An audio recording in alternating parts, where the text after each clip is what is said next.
I lost the pita mug. It said not your mom, not your milk.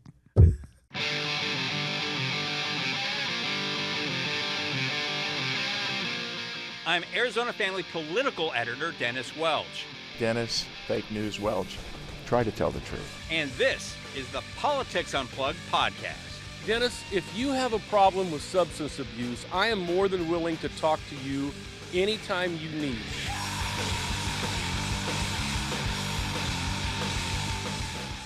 Welcome back to Politics Unplugged, the podcast edition. Today, I'm really happy to be joined by Councilwoman Anna Hernandez, represents District Southeast Phoenix. And we're here to talk a little bit about the big decision for the Department of Justice dropping its investigation into the Phoenix Police Department. Thank you very much for being here, Ms. Hernandez. Yeah, thank you for having me on.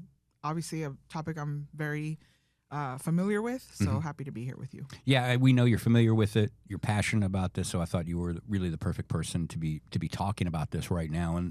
And let's get into your reaction first of all.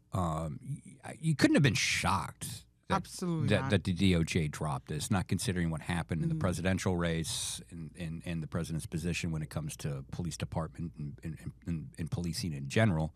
But what was your reaction?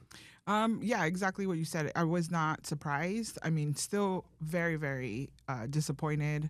It's a little demoralizing at times, but I was not completely shocked. They were already signaling that this was going to happen, so we were just actually waiting for it to happen. But I think it's in the wording that they used, like to rescind, the lawsuits and the findings. That was an interesting choice of words from the DOJ, but other than that, I mean, not surprising at all. Rescind the findings. Those findings are out there. Right.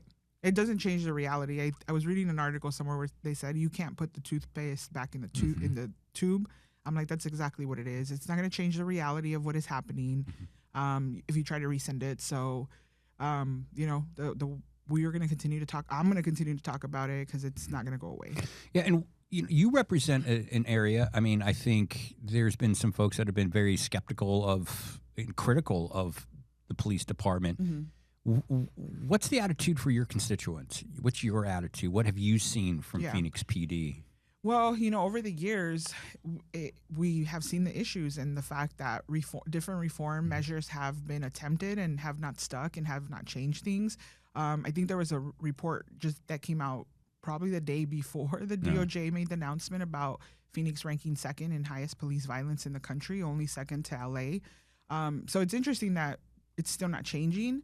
I represent an area that is very highly policed and surveilled, but I also ran on police accountability. I was very clear, very transparent with the constituents on what policy items are important to me, and they sent a very clear message that they are okay with that, by giving me the opportunity to be in the council, represent them on the council. So it's an issue that obviously very clearly resonates with my community, my entire district, and that's what I'm here to fight for.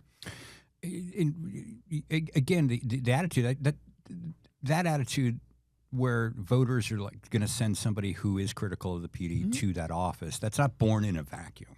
I mean, you said that, your district's heavily police surveilled. What is an interaction like? What are the kinds of things you hear about from your constituents? I mean, I think it depends, right? It depends what part of the district we're talking about. It's also a very diverse district, but specifically like in the Maryville area, there is a lot of stops. One of the things in the DOJ report that was highlighted was how often Black and brown people are stopped compared to white people. So traffic stops, right? Just the racial profiling that we have seen over the years, the presence of ICE in the jails, all of those things compound that people do not feel safe, right? It can be something as a traffic stop where an officer could be overly aggressive that does not need to be, or a traffic stop that could escalate to something much more concerning. So it just varies on what that interaction is, but overall as a system, right, that's the issues that I'm really talking to and I'm really fighting for. It's not the individual officers, it's the systemic approach that policing has taken in the city. And I think that we need to talk about that, and I would hope people are more open to have that conversation. Yeah, and so what are your thoughts then on the mayor coming out, basically saying that Phoenix PD can basically police itself, reform itself. You know, are you hopeful that that can happen? She said that they're going to continue with these reforms, whatever those reforms may have been. Yeah.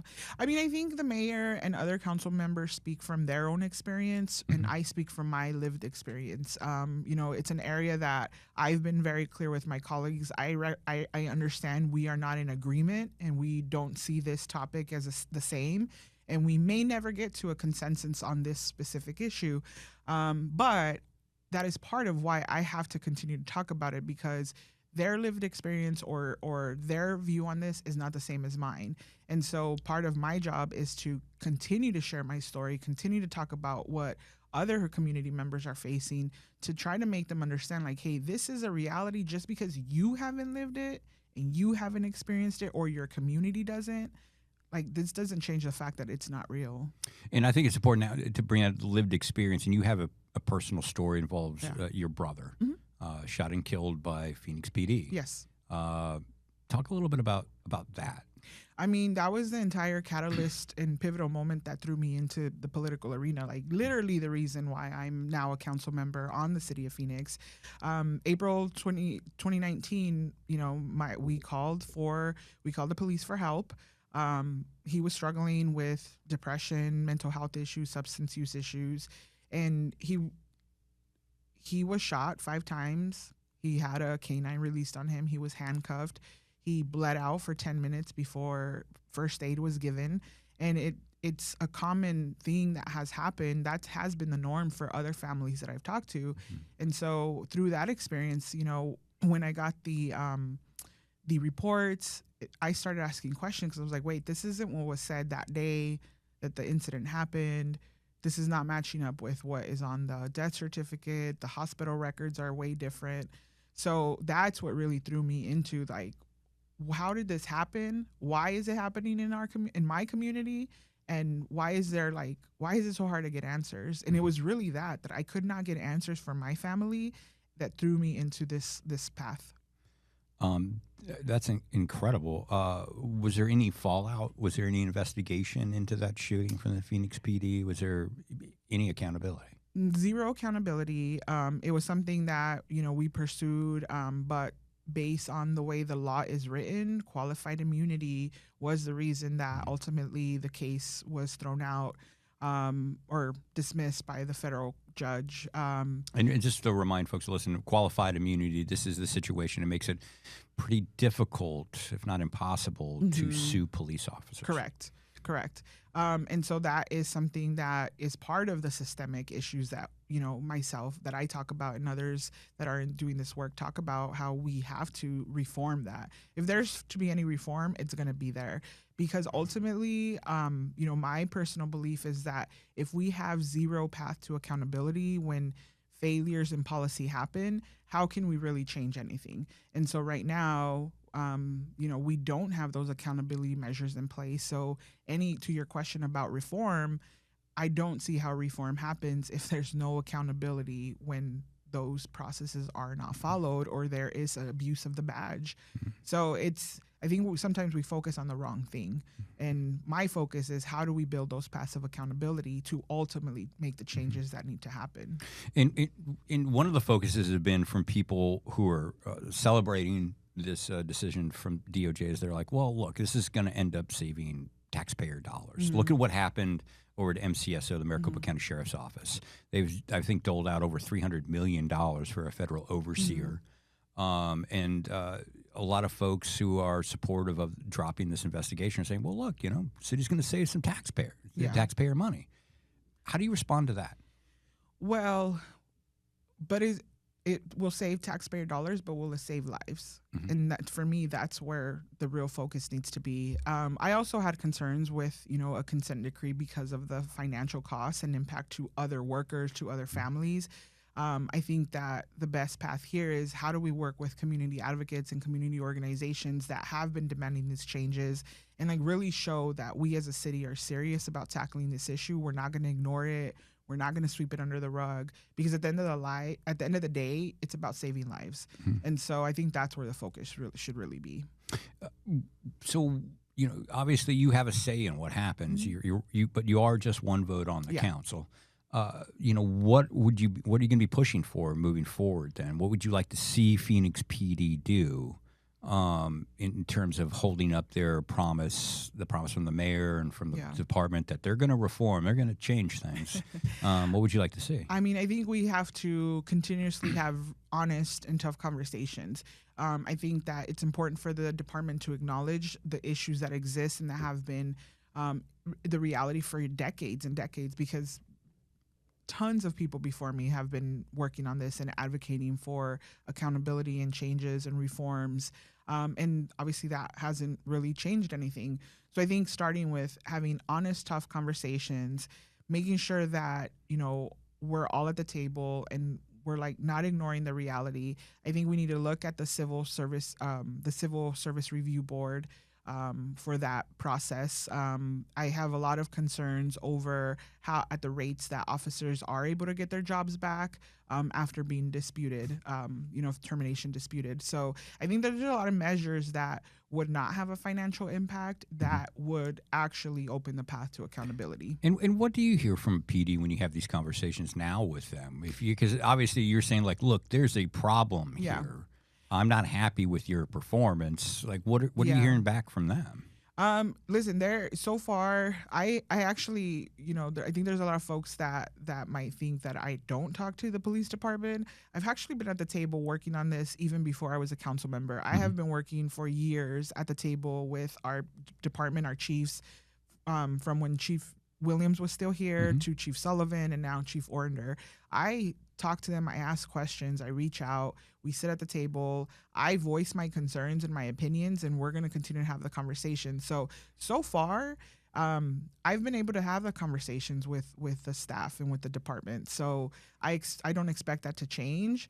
I'm hopeful that continues and we really are truly invested into making the changes.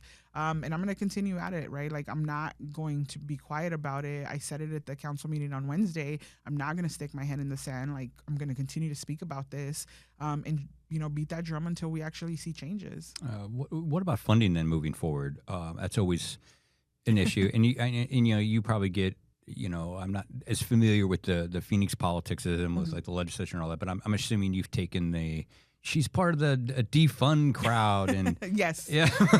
Yeah. That she wants to defund the police. Yeah. And what I push back on that is like, am I trying to do that, or am I trying to advocate to invest into community and to invest into root cause issues, solutions that are going to address the root cause of the problem?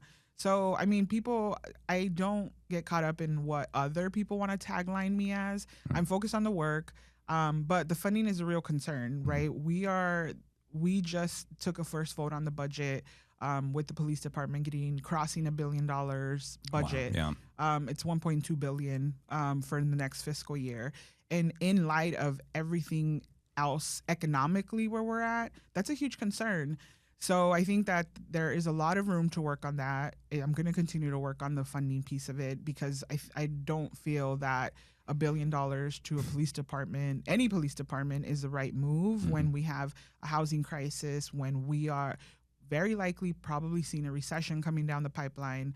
So there's a lot of things that are concerning. The federal government has a huge effect on what happens in the city budget because of the resources that come through to us through the federal government. So there's a lot of concerns, and I don't think that is fiscally prudent to have one department have that much money allotted to them. So where would you like to see cuts with the department? I mean, I think overtime is a huge concern. Overtime is. They have continuously went over budget the last few years. I mentioned that the last 2 years that I looked at, they were over budget on overtime. So we need to look at overtime reforms to cut that down.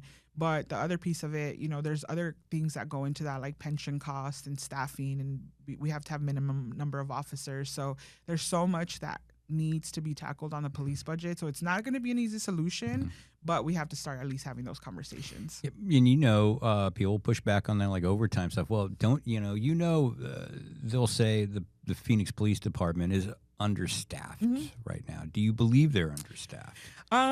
Well, it depends on who you ask. It depends on what numbers you look at, Yeah, and what math you're willing to accept. So there's lies, Right. damn lies, and statistics. I Yes. think. Yeah, and the city is allotted for a certain number of officers. We obviously are not at that, so that is probably why people say that we are understaffed. But what I like to ask is like, well, what are we really asking our officers to do? Because I've had those conversations with rank and file members and friends of mine that are in law enforcement. We're also asking officers to be the solution to every social issue we have. Oh. And I don't think that that's a fair ask. And so that contributes to the situation that we have on hand, right? So part of my work is also, hey, where can we remove officers' presence that is not necessary for a lot of reasons? They don't want to be part of that. We don't want them to be part of that. And so I think that's also a path where I can have the conversations with the department, with my colleagues, but that's part of it. So I wouldn't say that we are understaffed. I would say that we have done a terrible job of really identifying what officers should be really involved in. So that's part of the work. All right. Well, let's wrap up here. I mean, where do you go from here? DOJ has dropped its investigation. I mean, again, not much of a surprise, Right. But you're not very hopeful that they can reform themselves. Where do you go from here? I mean, if I'm honest, Dennis, I wasn't hopeful before. The DOJ is still a law enforcement arm, right? So it's only going to go so far. So I think for me, it's really continuing the work into investing into root cause solutions of why crime happens, of what people really need to be thriving in their communities. It's like that's really the focus of the work. That doesn't change with or without this decision from the administration. That's what I will continue to do because that's what the residents and my constituents will continue to expect of me. All right, we'll end it right there. Thank you.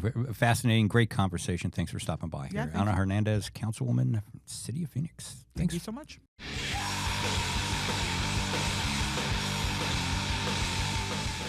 Welcome back to the second half of the Politics Unplugged podcast. Colin Stanton joining me, as always. Dude, how's it going, man? It's good.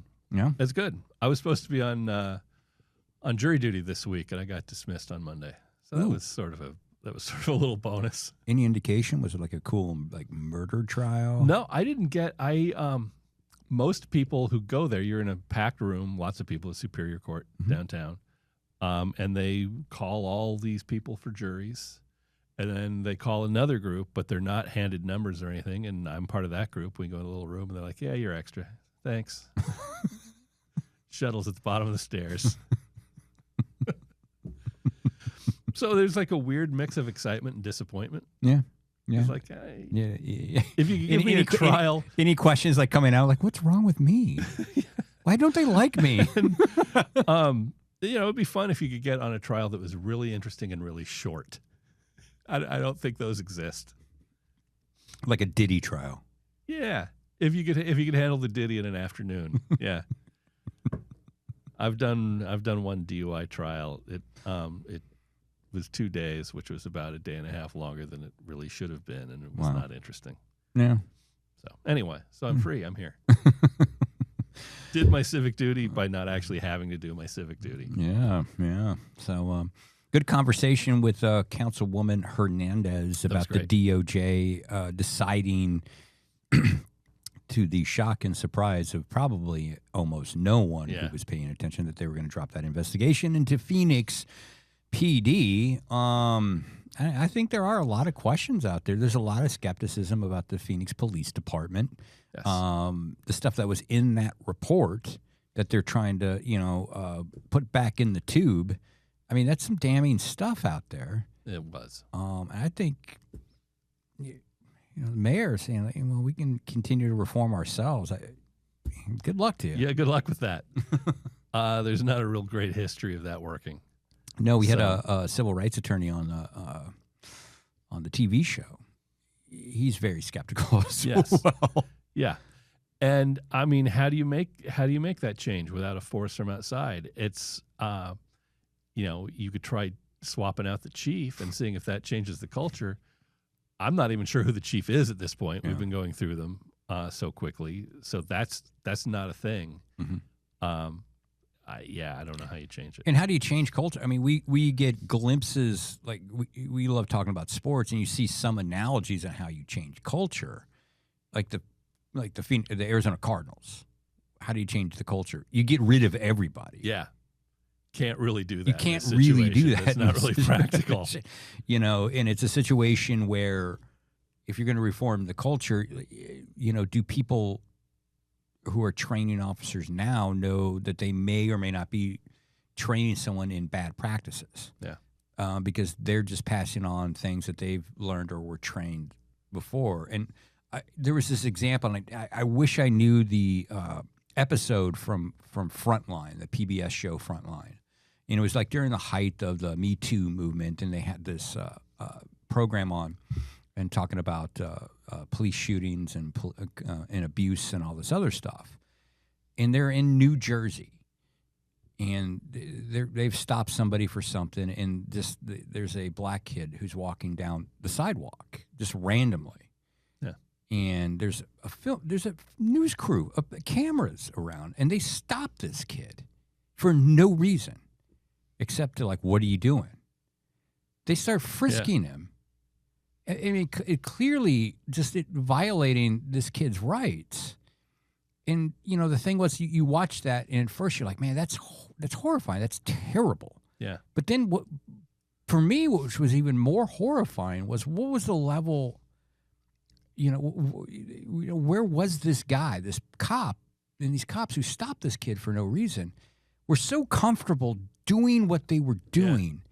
They didn't think they were doing anything wrong. There was a freaking news crew right there. Yeah. That's a freaking problem. And I know that's New Jersey, but I'm using that as an example. If that's the kind of stuff that's ingrained in the police department, good luck getting that out. Yeah. I know.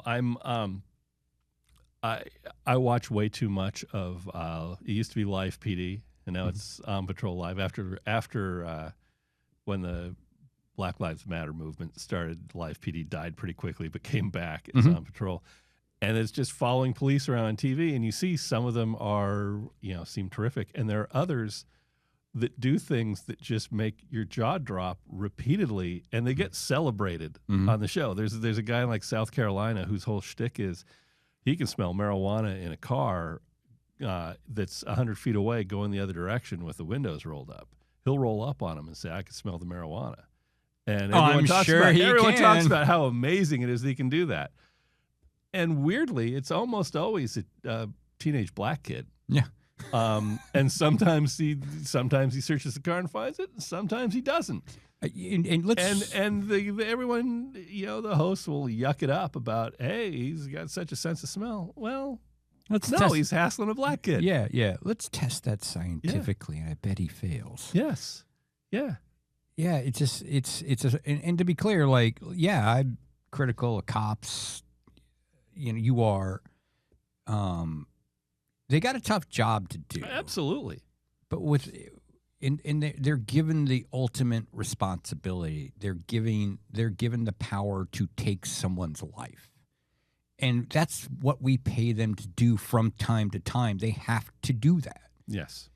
But with that great responsibility comes great accountability. And I think at the end of the day, that's what's lacking when you see some of these bad police departments out there, is there is no accountability. And if you're someone, we've been in positions where we've, been out in the field as a journalist, working a crime scene, doing something. You encounter a lot of police, and you encounter a lot of police who seem great and conscientious. 100%. And you encounter some who pretty clearly took the job so they could boss people around and be bullies. Well, and they're certainly, from my experience, they're not the majority, but they've been out there in every department I've covered. And a lot of the issue, from what I've seen, is they're certainly not policed by the good ones. Yeah.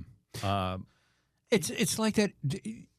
They're no different than any other industry. Sure. There are great journalists in our industry. Yes. And we've known bad ones. Yes. We work with idiots. Yes. A few. A few here and there. But guess what? Not naming names. No, not naming names. But yes. But they can ruin a reputation Yes. for an entire news organization. And a Yes. cop, let's just play. Let's buy the lines. 99% of the cops are good cops. It's just a few. Yeah. One. Doesn't take but one or two cops to really screw things up. They've got a Yes. gun, man. Yeah. And we've seen time and time again that the other 99% seem pretty damn comfortable covering up for the 1%. Yeah, exactly. And that's the problem. Yes.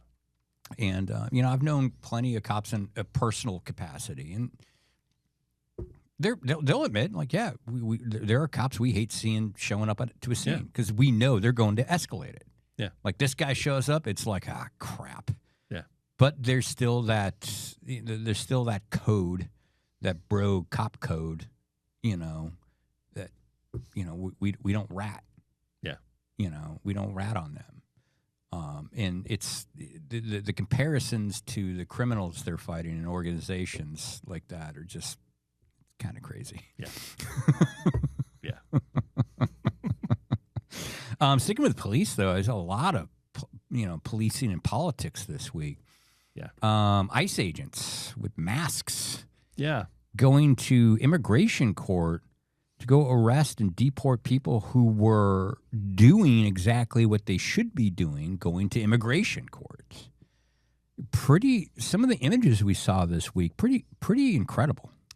Yeah. A whole fleet of presumably police officers of some kind, because a lot of them are completely unmarked, all of them covering their faces, balaclavas and sunglasses and hats down low to make sure no one can see who it is who is grabbing these people and shoving them into a van with darkened out windows to haul them away.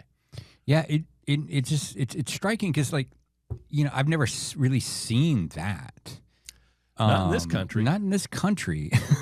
The occasional third world place, maybe, but yeah. Or like in places like Mexico when you're dealing with El Chapo. Yeah. They cover the cops there because there was a history of retaliation with that certain individual. Yeah. But I find it interesting that this is the same administration who targeted in a memo was targeting the pro-Palestinian protesters and mentioned that many of them wear face masks, and masks are an indication that they were willing to break the law. This is all in a memo. Yeah. And this is the same folks, the same administration that is sicking these ICE agents. And presumably, we don't know. Yeah. And some of them marked who they were from in what appeared to be handmade tags. Yeah. Some said ICE, some said, I think, HSI, some said just police. Yeah. And we believe that's not Phoenix Police Department. We don't believe they're involved in this. Yeah. It's just it's concerning for that. Judges do not wear masks. No. Juries do not wear masks. No. Normal police do not wear masks. And the argument, from what I understand, is like they want to protect the security of these officers and their families. Should have gone into a different line of work. Yeah. Look, the public clearly voted and spoke about immigration last November. They elected a man who ran on a platform that he was going to deport the worst of the worst. Yeah. Which is not what he's doing. Which is not what's happening. Right. If you're going out and doing that, there's no need for a mask. Yeah. You're going to have a majority of people applauding what you're doing. Yes. But going to immigration court masked up like this, I think it was not the message that was delivered last November in the last election. And again, it's what the public clearly wanted. I mean, you can't argue with the results of the election. And this is a president who is, it is integral to who he is, immigration, border enforcement. Yeah. And by and large, he's accomplished what he wanted to at the border. The border is a very quiet place now. Yeah. So I found it a little bit disturbing to see the masked up. And again, you make a great point. Presumably, These are cops. We don't know where they're from. Yeah, they're not saying where they're from. We don't really know what agency most of them are from. Some of them, like I said, have largely handmade looking tags, not any sort of professional identification on them. Some of them don't even have that. Some of them just have, I think there was one guy with a T-shirt and a thin blue line mask on. Wow. And a hat with no particular identification. I mean, it seems to me like they just want to they want to look like intimidating goons. I mean, and is this going a bit too far? Let's say there were some very, anti-immigrant militia groups. And yeah. We know those exist. Yeah. What if they just decided one day to dress up like that and pretend that they're ICE agents? Yeah. What's stopping them? Absolutely plausible. What's stopping them? Yeah. Yeah, not much. Absolutely incredible. Yeah. Absolutely incredible. It was disappointing. It's the type of thing you can't imagine your country is doing. There are ways to do this that don't involve guys covering their identity, masked head to toe, snatching people and shoving them into an unmarked van. It's the thing, like, you've got public support to do this. Yeah. Not the way you're doing it. Yeah. You won the election on this. You got the mandate. Yeah. Go do that. You don't need to do it this way, though. Yeah, but this is what they want to do. It's the old, juking the stats. They want numbers of showing how many people they've deported. Yeah. Juking the stats, man. And, maybe it's a moot point, but again, they were saying they were grabbing the worst of the worst. They're rounding up the criminals, yada, yada. That's not what they're doing. Mm. They're grabbing the low-hanging fruit. They're grabbing moms and their kids and stuffing them into a van. Yeah. That's what they were here doing this week. Who applied for asylum, which was legal, doing what they did legally, and going to immigration court, following up on their responsibilities of what they had to do. Yes. They are grabbing the people who are doing it the right way, attempting to do it the right way. Oh, absolutely. Those are the people they're snatching in their masks. So from there. So how's your week been? It's been all right. Jesus. George Wendt died this week. That made me sad, man. It did. It did. And sorry, that was such a U-turn. Sorry for the hard pivot, but like coming out of that, there's not going to be an easy pivot. No. And one thing it reminded me of, and I could eulogize George Wendt. We all love George Wendt. He was Norm. He was great. Everyone loved Cheers. He's had any number of roles. It reminded me how cool it is when you find out that some celebrity has like really cool musical tastes. Yeah. Are you familiar with George Wendt? Like No. One of the photos I've been seeing popping up in obits and here and there, he's wearing a Billy Bragg shirt. Oh. And for people who don't know, Billy Bragg is sort of a Amazing. protest folky singer, started in the 80s. Like the first Brilliant guy, not particularly well known. no, punk rock with an acoustic guitar, basically. Yeah, if you haven't heard him, you can feel free to pause this and go on Spotify and look up the songs Levi Stubbs' Tears and Greetings to the New Brunette, which are two of the best songs you're ever going to hear. That was Billy Bragg. He was on some video show, I think during Cheers, and they asked him to pick a video to play, and he went with a Minutemen video. Oh, that's amazing. Yeah, he was. Seemed like a really great guy with impeccable musical taste, as well as a terrific actor. So I just wanted to acknowledge that. I've just enjoyed seeing the various posts from musicians. Yeah. Talking about him. Well, and I'd also like to add, getting back to Billy Bragg, if you're going to go on Spotify, if you've paused and come back, you should pause again and go check out New England. Yes. From Billy Bragg, which is my personal favorite Billy Bragg song. It's, early one, also done by Kirsty MacColl with a very good cover. Oh, it's been covered by a lot of, because it's just a very strongly written song, and it's great. He first made a name for himself just showing up at like industry events with an electric guitar and an amp and speakers strapped to his back, playing his songs. And then Guerrilla rock, man. Early 80s, I saw Echo and the Bunnymen play, and he was one of the opening acts. And it was just him walking out with an electric guitar playing his songs, and he was great. Mm-hmm. So just a great, and yeah, it's sad that Norm passed away. And one of my favorite memes that I saw from people are playing like clips from Cheers all week and posting it online. Yeah. One of my favorites that I'd forgotten, that Dr. Fraser Crane, his son Frederick, I think it was, his first words were Norm. Nice. Yeah. I thought that was pretty damn funny, man. But like, yeah, speaking of music, we've got real funky list here. Yeah. We love our music lists here. Please explain this one, though. Stumbled across this. This is amazing. This is a list of the greatest rock and roll albums of all time, as voted by the readers of the New Musical Express, NME, in England, which is major weekly music publication in England. And it was done in 1988. Love it. We're going back to the 20th century on this. Yes. So the top 40 records of all time, as voted by the readers of the NME in 1988. I've told you what number one is, but it was a surprise.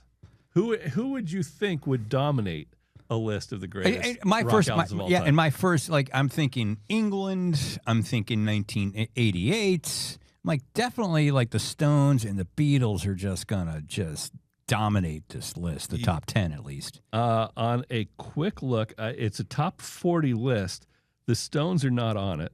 Wow, that's amazing. The Beatles, their top is number 7. Which record is that? It's Revolver. Revolver at number 7. The White Album at 27. I'm not a White Album guy at all. No. That looks like that's it. So we got the Beatles, Beatles on here twice. Rubber Soul never gets mentioned, and it's the best. It's the best damn Beatles album there is. Rubber Soul. I love Rubber Soul. Love Revolver. My favorite's actually Magical Mystery Tour. There you go. So yeah, that's it for the Beatles. The Beatles get 2. So who's number 1 again? Number 1 is "The Queen Is Dead" by the Smiths. Good God. Which came out in 1986. It is a great album. No. I have no problem with it. And again, they were bigger in England than they were here. But the number 1 greatest rock album of all time, "The Queen Is Dead" by the Smiths. Number 2, I own this. "Psycho Candy" by the Jesus and Mary Chain. Oof.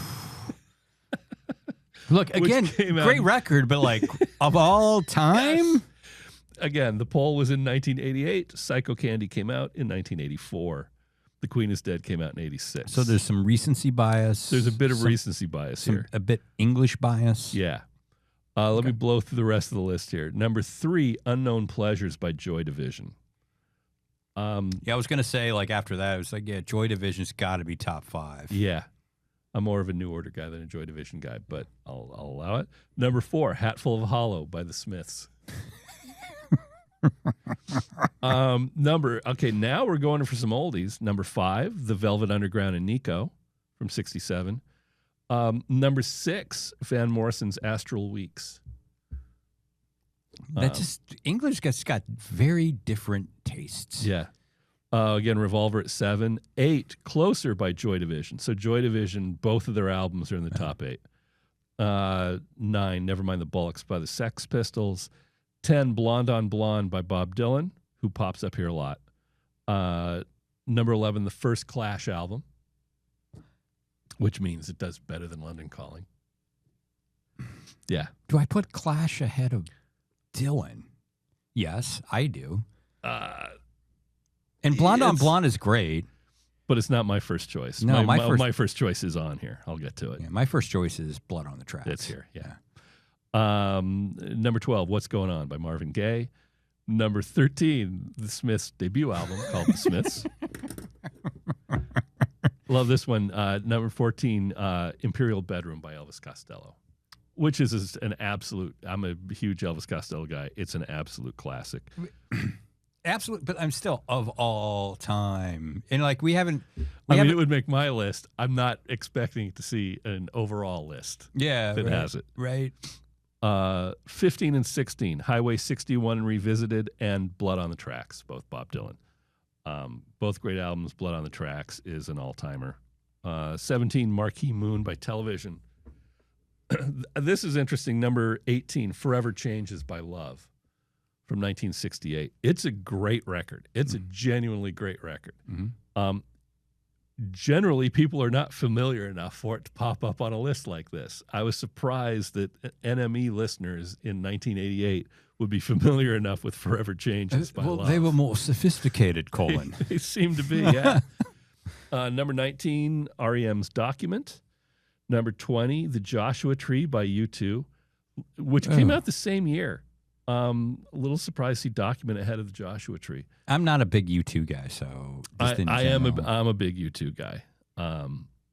And my favorite would be Achtung Baby, which would be too recent for this list. Number 21, Swordfish Trombones by Tom Waits. 22, King of America by Elvis Costello. It's another great one. Number 23, The Doors, their first album. I'm not a Doors guy at all. No. 24, Steve McQueen by Prefab Sprout. 25, maybe my favorite record, Get Happy by Elvis Costello. Okay. And it's not one that ever pops up on lists like this. No. Lists like this, you get like My Aim is True or maybe This Year's Model, neither of which popped up on this. So I thought that was kind of cool. 26, Rattlesnakes by Lloyd Cole and the Commotions. Again, it's a terrific record. But it's ahead of the White Album and London Calling and Born to Run and Pet Sounds. I'm just like, there's like a bunch of like hipsters out there flexing for. Yeah. And again, this is 1985. Rattlesnakes came out in 85. Yeah, but he's got a song called Perfect Skin that's a great, great song, and some others. But it's ahead of London Calling and Born to Run. 27, The White Album. 28, London Calling by The Clash, which seems surprisingly low. Well, I mean, London Calling appears in other top fives of all time. Yeah. Yeah, that was strange. 29, Born to Run by Bruce. 30, Pet Sounds by the Beach Boys. 31, Strange Ways Here We Come by the Smiths. Oh, God. You'll like this one. 32, Rum, Sodomy, and the Lash by the Pogues. Okay. Yeah. Okay. It's a great album. Okay. It's a great album. Number 33, and this is, I'm a little shocked that this is the first time he has popped up here, but it's Ziggy Stardust by David Bowie. Oh, I would have thought Bowie. You know what? Yeah. I mean, like, I wasn't thinking where's Bowie, but now that it comes up there, it's like, yeah, where the hell? Yeah. It's his only appearance on this. I mean, 88 was a rough time for Bowie. That was a real wall. And context means a lot because, 88, I believe this is either after or around the time he was doing that stupid Dancing in the Streets video with Mick Jagger. It was at Let's Dance at this point. It's like 6 years in the rearview mirror, and we're getting Never Let Me Down and Tonight, which are terrible. And I also think the Clash benefited from the soon-to-come, this is 88, there was a second wave of punk rock, or third wave, depending on how you want to look at it, punk rock that hit around 92, 91, 92 with Nirvana and then Green Day. Yeah. And I think the Clash very much benefited from that. Lull, from that punk rock resurgence in the 90s. Yeah. But my God, how does Bowie not have like Hunky Dory and there's a lot going. Yeah. And Low. Anyway. 34, Infected by The. Yeah. I know it's really good, but 35, Horses by Patti Smith. 36, Darkness on the Edge of Town by Bruce, who is bigger in England than I necessarily would have guessed. 37, you want to guess it? The Smiths? Meat is Murder. Yes. I was trying to think. Which Smiths single Smiths record is on the top 40. 38, and come on, Trout Mask Replica by Captain Beefheart and the Magic Band. No one actually enjoys that. It's like appreciated. But I mean, if you're putting that on there, where's Mojo Nixon? yeah, He'd fit in on this list. 39, Life's Rich Pageant by REM, and number 40, Rain Dogs by Tom Waits, which is a great record. Great record. It's a weird list. Where's Stevie Wonder? I think that might be another Bowie thing, where by 88, it was bleak. I mean, Marvin Gaye, James Brown. What's Going On was on it. Okay. What's Going On was at 12. Okay, No James Brown. that's a crime. Yeah, I think my guess is the James Brown issue is just that if you're going to name an album, James Brown gets tougher. Maybe. Plenty of wonderful singles. People don't know the albums. Yeah. I went through like they do with the Smiths, apparently. Yeah, as periodically throughout my life, I rediscover James Brown. Yeah. And how great he is. Yeah. Again, pause, go to Spotify and just listen to the soundtrack he put out for Black Caesar, the movie. Yeah. Just absolutely phenomenal. Even the instrumentals on that. That James Brown's band was the baddest band of all time. Yes. I mean, just hands down. Yeah. Just could kill it. And anytime you're dealing with like a blaxploitation soundtrack, it's going to be fantastic. It's just, dude, everything about that. It's just, yeah. I've got, was it Trouble Man by Marvin Gaye? It's fabulous. But like, I'm shocked. Like, Led Zeppelin's not on the list. No Zeppelin, no Stones. No Stones. The Black, Who, Black the Kinks, Sabbath. The no Who? Sabbath. Yeah, Wow. yeah, none of that. Freaking England, man. But every single album by the Smiths. All right, yeah. Saw that list. Thought you'd enjoy. I did enjoy that trip back to the 20th century. Which I've got to say, 88. That's solidly my wheelhouse, man. Yeah, man. I'm telling you though. Going back and looking at that list, that's essentially my record collection. No, I was going to say too. I was going to add on that. If you had all those records, like I could get into that because I do love the Smiths. I don't think all of their albums deserved, even back then, to have been in the top 40 list of greatest rock records of all time. No. Yeah, I have. My God, I have well over half of these on vinyl. I might have 30 out of 40 on vinyl. Mm-hmm. Yeah, I mean, this is my record collection.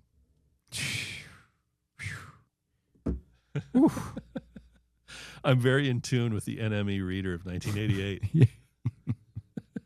Sadly, not too in tune with any other music fan of 2025, but that's an era I've got nailed down. So how many years ago was 1988? It feels like 7. I know. It's been a few. It's been a couple, man. Yeah. Anybody else you shocked that didn't make that list?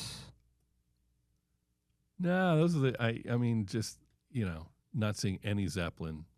That's the Who, the Kinks. Sabbath. Those are all English bands. Yeah, British bands. Yeah. Strange. Yeah, it is. Just very strange. No Motley Crue, man. Yeah, Crue didn't break through. 88 is that early for the Crue?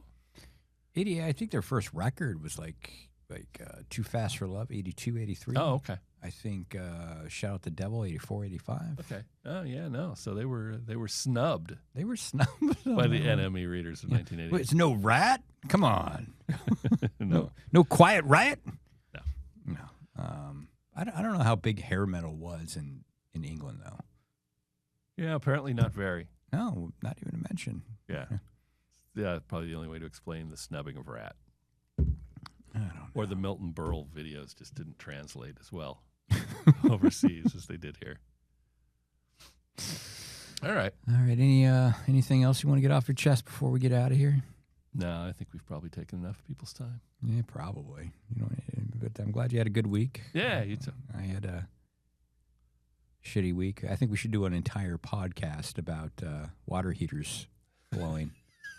And the damage it can do to one's week. Yeah. It happened Wednesday morning. You wake up. You're like, so that's how today's going to be. Yes. All right. Yeah. I'm bracing for it. We should have replaced ours 10 years ago and haven't. So it's coming. All right. Good night, everyone. Yeah. See you next week.